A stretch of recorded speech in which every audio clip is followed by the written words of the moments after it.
स्वागत है आपका। मैं हूं आपके साथ ऋतु सिंह। मेरे साथ जुड़ गए हैं मेरे सहयोगी आनंद। और इस वक्त की सबसे बड़ी खबर यह है कि जिस नाकेबंदी के दम पर अमेरिका दबाव बनाने की कोशिश ईरान पर कर रहा था, उसी नाकेबंदी को लेकर ईरान ने अब एक बड़ा दावा कर दिया है और कह दिया है कि इस नाकेबंदी को तोड़ दिया है ईरान ने। दूसरी तरफ ये तो है पहली मार अमेरिका पर, दूसरी मार ये है कि यूएई ने अब मांग की है अमेरिका से कि नुकसान आपकी वजह से हुआ, युद्ध आपने शुरू किया तो इसका हर्जाना भी आप ही भरेंगे। तो क्या ऐसे में डॉलर का दबदबा अब कम होने वाला है? इन्हीं तमाम मुद्दों को लेकर बातचीत करेंगे। मेरे साथ आनंद जुड़ गए हैं। आनंद, बहुत बड़ा दावा ईरान ने किया है और इस दावे के साथ साथ अमेरिका जो दबाव बनाने की कोशिश कर रहा था उस दबाव को भी कम कर दिया। बिल्कुल आप सही कह रही हैं, क्योंकि ये जो खबर है अपने आप में चौंकाने वाली खबर है, क्योंकि यूएस के नाकेबंदी को तोड़ना इतना आसान बात नहीं है। और ये जो ईरान का दावा है, ये ईरान के दावे से ये निकल के आ रहा है कि अमेरिका की हार वहां पर हो रही है। इसलिए क्योंकि उस नाकेबंदी को तोड़ना अपने आप में बड़ा बात है ईरान के लिए। ईरान ने दरअसल दावा किया है कि अमेरिकी जो नाकेबंदी है उसको तोड़ करके उसका टैंकर, जो ईरान का टैंकर है, वो दक्षिणी बंदरगाह में घुस गया है, यानी कि उसमें प्रवेश कर चुका है। और साथ ही ये भी दावा किया गया है, आधिकारिक जो सूचना आई है उसमें यह आई है कि ईरान की जो आधिकारिक न्यूज एजेंसी है IRNA, इसका ये दावा है, इसके तरफ से ये दावा किया जा रहा है सोशल मीडिया एक्सपोज के जरिए कि ये जो नाकेबंदी वाली बात थी, ईरान ने उस पर दावा किया है कि उनके नाकेबंदी को पूरे तरीके से ध्वस्त कर दिया गया है, तोड़ दिया गया है और ईरानी जो जहाज है वो गुजरना शुरू हो गए हैं। साथ ही साथ BBC फारसी के मुताबिक अगर हम बात करें तो सेना ने एक बयान में कहा है कि अमेरिकी नेवी की आतंकवादी सेना की कई चेतावनियों और धमकियों के बावजूद अरब सागर से गुजरने के बाद ईरानी तेल टैंकर पूरी तरीके से सुरक्षित है। और साथ में कल रात की ये खबर है, ये कल रात की खबर है, कल रात में ईरानी क्षेत्रीय जल प्रवेश किया है, यानी कि जो उनकी समुद्री मार्ग है वहां पर वो प्रवेश किया है।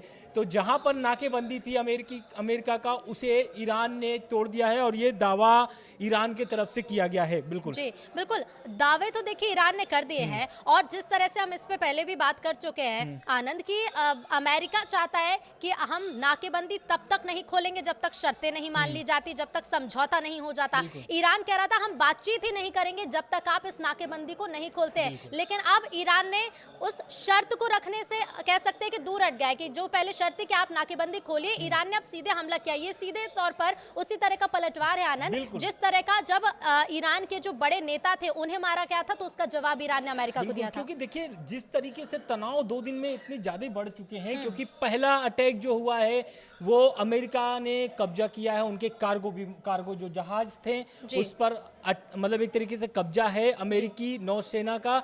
साथ ही साथ उसके बाद जब ईरान की कार्रवाई शुरू होती है तो वो उसमें से अगर कोई बड़ा कार्रवाई अगर देखा जाए अब तक का, तो ये है कि यूएस का जो नाकेबंदी से उसको तोड़ दिया है। इस पर ट्रंप का बयान भी आया है। ट्रंप का बयान इन द सेंस कि उन्होंने पोस्ट किया है।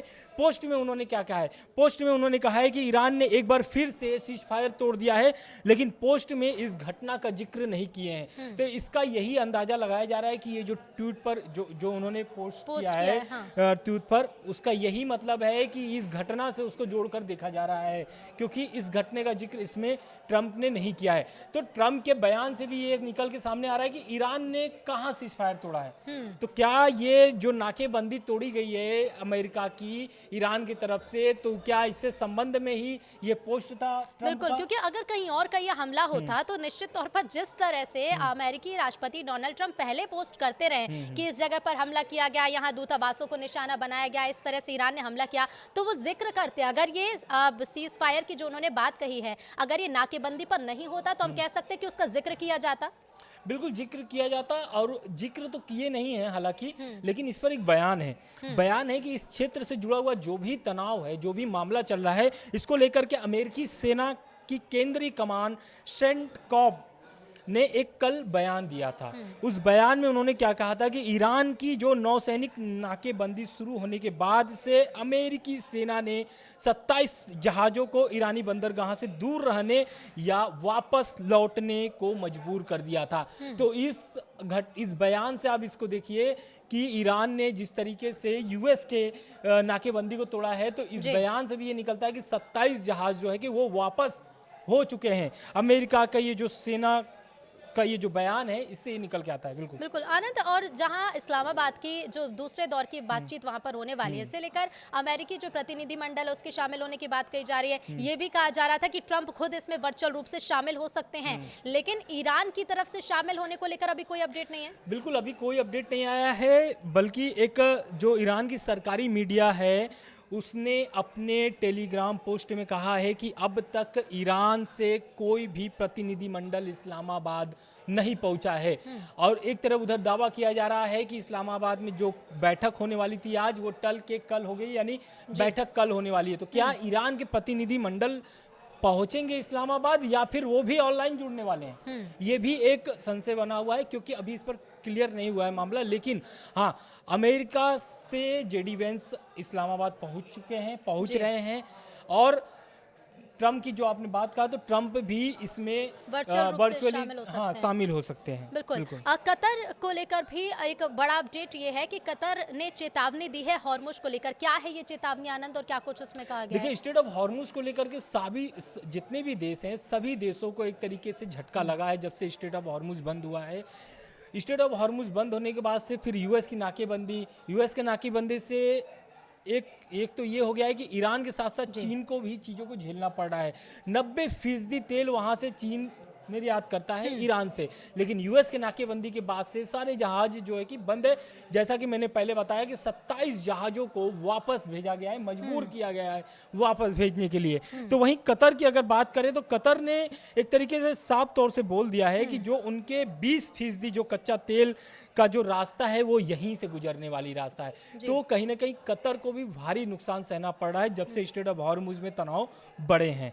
बिल्कुल। आर्थिक नुकसान की अगर बात की जाए, क्योंकि अमेरिका को बहुत नुकसान हो रहा है इस युद्ध के कारण। हालांकि जिस तरह की परिस्थितियां बनती जा रही है अमेरिका के लिए काफी विपरीत बन रही हैं, लेकिन इसी बीच यूएई ने जो कहा है कि युद्ध की वजह आप हैं, युद्ध का खर्चा आप उठाएंगे, इसका हर्जाना आप भरेंगे। यानी कि अमेरिका खुद तो आर्थिक संकट की तरफ बढ़ रहा है, काफी बोझ उस पर भी पड़ रहा है, लेकिन जो दूसरे देश हैं वो भी अब इसे लेकर निशाना साध रहे हैं। बिल्कुल, देखिए, जब से ये युद्ध शुरू हुआ है और इस युद्ध में ईरान ने सिर्फ इजराइल और अमेरिकी एयरबेस को ही टारगेट नहीं किया है, बल्कि खाड़ी देशों को भी टारगेट किया है। और खाड़ी देशों को टारगेट करने का बस एक ही मकसद था ईरान का। क्योंकि उन देशों में अमेरिकी एयरबेस हैं, इस कारण से वहां पर हमले हुए। और हमले के बाद से सारे जो खाड़ी देश थे उनको भारी नुकसान सहना पड़ा है। यही कारण है कि आज जो कतर का बयान आया है, जिस तरीके से अमेरिका के खिलाफ, यानी कि 2 टुक बातें कही है अगर यूएई ने अमेरिका को, तो उसमें पहला यही है कि जो आप संघर्ष कर रहे हैं ईरान के साथ, वो उसमें मेरा कोई भूमिका है ही नहीं। यानी कि ये आपकी लड़ाई है, आप लड़िए, लेकिन इसमें जो यूएई के नुकसान हुआ है इसका भरपाई कौन करेगा, वो क्वेश्चन कर रहा है यूएई अमेरिका से। और एक तरीके से पूरा डिमांड भी कर दिया है कि इसकी जो भी इस युद्ध में जो भी नुकसान हुआ है इसकी भरपाई भी करनी पड़ेगी।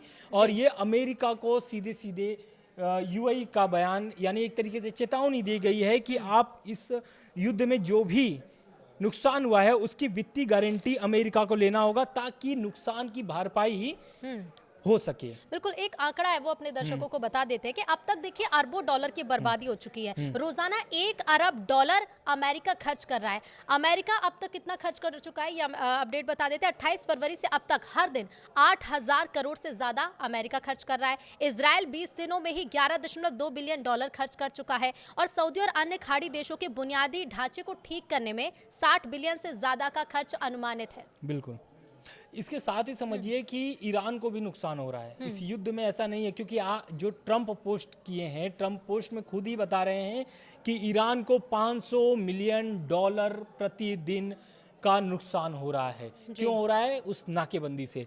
तो उस नाकेबंदी को जब से तोड़ा है ईरान ने, तब से ट्रंप का एक पोस्ट आया हुआ है। उसके बाद से एक तरीके से पूरे मिडिल ईस्ट में हलचल मचा हुआ है। यही कारण है कि जब से एक तरीके से ईरान जो है लगातार अमेरिका पर दबाव बना रहा है, जिस तरीके से ट्रंप प्रेशर बना रहा है उसी तरीके से कदम बाई कदम आगे ईरान बढ़ा रहा है। और यही कारण है कि कतर के चेतावनी के बाद अगर हम बात करें यूएई के, तो यूएई भी अब खुल करके अपनी भरपाई करवाना चाहता है जो नुकसान हुआ इस युद्ध में। ट्रंप का जो बयान है कि ईरान ने कई बार सीज फायर का उल्लंघन किया, इस बयान को कैसे देखा जाए? देखिए, ट्रंप का जो बयान है ईरान ने कई बार, तो ईरान का भी बयान है। जब ईरानी जो कार्गो विमान था, जो जहाज था, उस पर जब ये अटैक हुआ उसके बाद अमेरिका अपने कब्जे में उसको लिया। उसके बाद भी ईरान ने ये बयान दिया था कि ये जो अटैक हुआ है और ये जो कब्जा हुआ है जहाज पर, ये क्या सीज फायर का उल्लंघन नहीं है?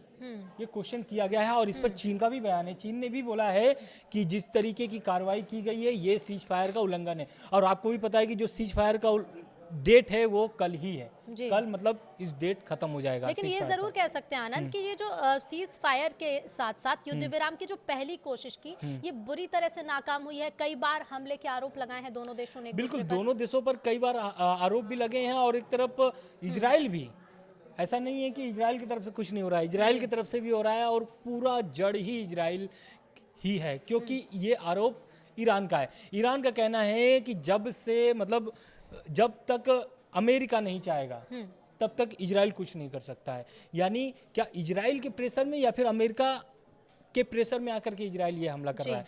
लेकिन अगर हम तह तक अगर जाएं तो ये पहला प्रेशर क्रिएट अगर किया गया था तो वो किया गया था इजराइल की तरफ से। बिल्कुल, लेकिन कह सकते हैं कि ट्रंप पर ये दौरी मुसीबत है, क्योंकि एक तरफ खाड़ी देशों की तरफ से अब जिस तरह से बयान सामने आ रहे हैं, दूसरी तरफ ईरान के बड़े दावे हैं। पहले ट्रंप जहां खाड़ी देशों से मांग कर रहे थे कि वो भरपाई करे, तो दूसरी तरफ अब यूएई ने एक बड़ी मांग कर दी है कि आपकी वजह से नुकसान हुआ है तो इसकी भरपाई हर्जाना भी आप भरेंगे। और दूसरी तरफ देखिए जो सबसे बड़ा प्रेशर क्रिएट करने की कोशिश ट्रंप की तरफ से या फिर अमेरिका की तरफ से की गई थी, इस कह सकते हैं कि जिस तरह से प्रेशर क्रिएट करने की कोशिश की गई नाकेबंदी के साथ, ईरान ने भी अब बड़ा दावा कर दिया कि नाकेबंदी ईरान ने तोड़ दी है। हालांकि अब कल जो बातचीत होनी है, अब उस पर नजरें टिकी कि इस बातचीत को लेकर क्या ये बातचीत सफल होगी या फिर इसमें कोई शर्तें रखी जाती है। बहुत शुक्रिया आनंद आपका हमारे साथ जुड़ने के लिए।